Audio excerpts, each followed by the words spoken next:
दोस्तों, राम मंदिर में हुआ अब तक का सबसे अद्भुत चमत्कार अपने आंखों से देखकर राम मंदिर के पुजारी हुए बेहोश। दरअसल राम लल्ला की पूजा करते टाइम अचानक से उनकी आंखें झपकने लगीं और यह अद्भुत दृश्य सीसीटीवी कैमरे में रिकॉर्ड हो गई। इस वीडियो में आप देख सकते हैं कि कैसे रामलाल की मूर्ति अपनी आंखें बंद कर रही है और रामलाल के चेहरे पर अद्भुत सी मुस्कान है जो शायद पूरे संसार के दुख को कुछ ही क्षणों में गायब कर देगी। इसको देखने के बाद पूरी दुनिया में हड़कंप मच गया है। राम मंदिर के पुजारी की बातें सुनकर सबका दिल दहल गया। क्या है इसके पीछे का रहस्य, चलिए वीडियो में जानते हैं। वीडियो को पूरा देखना, क्योंकि राम मंदिर में ऐसा अद्भुत चमत्कार आज से पहले आपने कभी नहीं देखा होगा। वीडियो को शुरू करने से पहले जय श्री राम बोल के वीडियो को लाइक कर दे, चैनल को भी सब्सक्राइब कर लें और पास वाले बेल आइकन को ऑल पर क्लिक करना मत भूलना, क्योंकि ऐसे ही कमाल की वीडियो का नोटिफिकेशन आपको मिलता रहेगा। दरअसल रोज की तरह राम भक्तों के दर्शन करने के बाद जब सारे भक्त वहां से चले गए तो रात्रि के समय राम मंदिर के पुजारी आचार्य सत्येंद्र, जो रामलाल का भोग लगाकर और उनको आरती करके आराम करने जा ही रहे थे, तभी मूर्ति के अंदर से उनको एक अजीब से हलचल महसूस हुई। उन्होंने इस बात पर ज्यादा ध्यान नहीं दिया क्योंकि खिड़की से बाहर से जोर की हवाएं अंदर आ रही थीं और उनको लगा कि शायद यह हवा की वजह से ही मूर्ति के अंदर कोई हलचल हुई होगी। मंदिर के बाहर निकलते ही उन्होंने अपने आंखों से जो चीज दिखा उनको खुद पर ही विश्वास नहीं हो रहा था, क्योंकि अयोध्या के राम मंदिर के प्रांगण में एक साथ बंदरों की बड़ी सी टोली उछल कूद कर रही थी और उन बंदरों के अंदर एक अलग ही खुशी झलक रही थी। उनको एक बात तो समझ नहीं आई कि आखिर इतनी रात के टाइम में ये सभी बंदर यहाँ पर क्या कर रहे थे, और ठंड ज्यादा होने की वजह से कुहासा भी काफी ज्यादा गिर रहा था। उन्होंने ध्यान से देखा तो उसमें से एक बंदर भागते हुए राम लल्ला के गर्भगृह में घुस गया। पुजारी जी जब उसे बंदर के पीछे पीछे गर्भगृह में गए तो उन्होंने एक बहुत ही अद्भुत चीज दिखा। दर्शन, वह बंदर राम मूर्ति के आगे राखी घंटी को लेकर जोर जोर से बजने लगा। कमल की बात यह थी कि घंटी के अंदर से एक बहुत ही अद्भुत ध्वनि बाहर निकल रही थी, जिसके अंदर से राम नाम की आवाज साफ साफ सुनाई पड़ रही थी। यह दृश्य इतना काल्पनिक था कि वह भी उसी में मंत्रमुग्ध हो गए।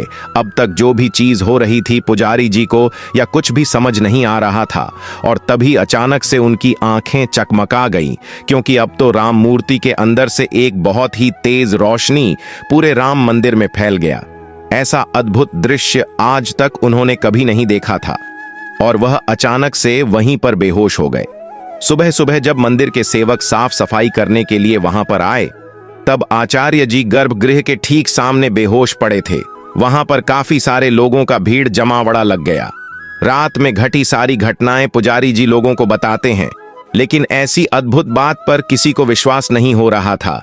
पुजारी जी ऐसा सोचने लगे कि आखिर यह चीज उन्हीं को क्यों दिखाई दी।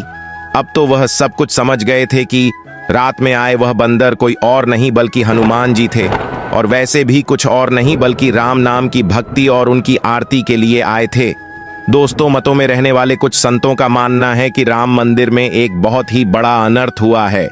दरअसल बात कुछ ऐसी है कि उनका मानना है कि जब तक मंदिर पूरी तरीके से नहीं बन जाती है उसमें प्राण प्रतिष्ठा नहीं होना चाहिए। इसे हमारे आराध्य नाखुश होते हैं और उनका आसान मूर्ति के अंदर नहीं होता है, और इसी बात को लेकर इतने बड़े बड़े कुछ संत राम मंदिर के इतने बड़े अवसर पर भी शामिल नहीं हुए।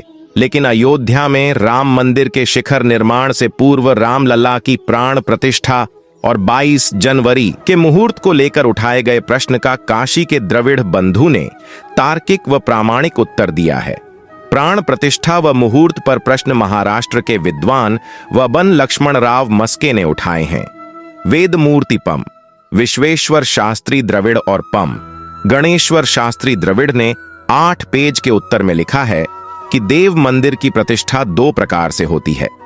एक संपूर्ण मंदिर बन जाने पर, दूसरा मंदिर में कुछ काम शेष रह जाने पर भी। जहां भी संपूर्ण मंदिर बन जाने पर देव प्रतिष्ठा होती है, वहां गर्भगृह में देव प्रतिष्ठा होने पर मंदिर के ऊपर कलश स्थापना सन्यासी ही करता है। गृहस्थ के कलश प्रतिष्ठा करने से वंशक्षय होता है। जहां मंदिर पूर्ण नहीं बना रहता है, वहां देव प्रतिष्ठा के बाद मंदिर के ऊपर कलश प्रतिष्ठा तत्काल नहीं होती है, और ऐसा कई सारे वेदों और पुराणों में भी लिखा है। दोस्तों, हम बहुत ही भाग्यशाली हैं जो हमने अपने आंखों राम मंदिर को बनते हुए देखा, क्योंकि यह सपना आज से नहीं बल्कि 500 सालों के पहले वाले लोगों ने सोचा था, और इसी के लिए उन्होंने कई सारी लड़ाइयां लड़ी और अपने बलिदान और अपना खून बहाया। यह हमारा सौभाग्य है।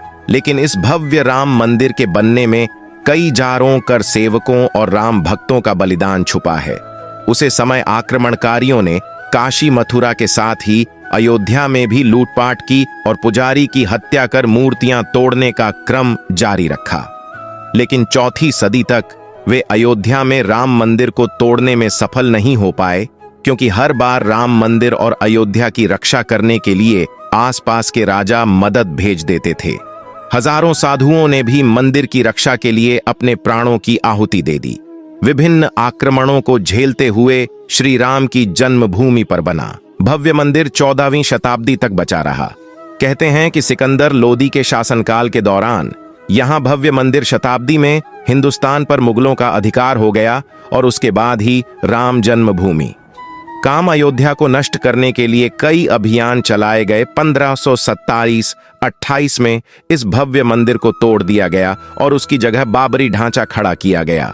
कहते हैं कि मुगल साम्राज्य के संस्थापक बाबर के एक सेनापति ने बिहार अभियान के समय अयोध्या में श्री राम के जन्म स्थान पर स्थित प्राचीन और भव्य मंदिर को तोड़कर एक मस्जिद बनवाई थी। 19 जनवरी 1885 को हिंदू महंत रघुवीर दास ने पहली बार इस मामले को फैजाबाद के न्यायाधीश पंप हरिकिशन के सामने रखा था। इस मामले में कहा गया था कि मस्जिद की जगह पर मंदिर बनवाना चाहिए, क्योंकि वह स्थान प्रभु श्री राम का जन्म स्थान है। वर्ष 1947 में भारत सरकार ने मुसलमान को विवादित स्थल से दूर रहने के आदेश दिए और मस्जिद के मुख्य द्वार पर ताला लगा दिया गया, जबकि हिंदू श्रद्धालुओं को एक अलग जगह से प्रवेश दिया जाता रहा। लेकिन सन 1958 में एक ऐसा चमत्कार हुआ जिसे देखकर मुसलमान की भी आंखें खुल गईं। ये रामलाला का बहुत बड़ा चमत्कार था कि मस्जिद के अंदर से अचानक ही रामलाल की मूर्ति प्रकट हो गई। कुछ कट्टरपंथियों का कहना था कि कुछ हिंदू दलों ने रात्रि के समय चुपके से यहां पर मूर्तियां रखी हैं। 1929 में भगवान राम की मूर्तियां मस्जिद में पाई गईं। मुसलमान ने इस पर विरोध व्यक्त किया और दोनों पक्षों ने अदालत में मुकदमा दायर कर दिया। सरकार ने इस स्थल को विवादित घोषित करके ताला लगा दिया। 30 अक्टूबर 1990 को हजारों राम भक्तों ने मुख्यमंत्री मुलायम सिंह यादव द्वारा कड़ी की गई अनेक बढ़ाव को पार कर अयोध्या में प्रवेश किया और विवादित ढांचे के ऊपर भगवा ध्वज फहरा दिया। लेकिन 2 नवंबर 1990 को मुलायम सिंह यादव ने कर सेवकों पर गोली चलाने का आदेश दिया, जिसमें सैकड़ों राम भक्तों ने अपने जीवन की ऐतिहासिक भक्तों की लाशों से भर गया था। इस निर्माण हत्याकांड के बाद अप्रैल 1991 को उत्तर प्रदेश के तत्कालीन मुख्यमंत्री मुलायम सिंह यादव को इस्तीफा देना पड़ा। उसे समय कोठारी बांधवों के बलिदान की चर्चा खूब रही। दिसंबर 1992 को जब विवादित ढांचा गिराया गया, उसे समय राज्य में कल्याण सिंह की सरकार थी।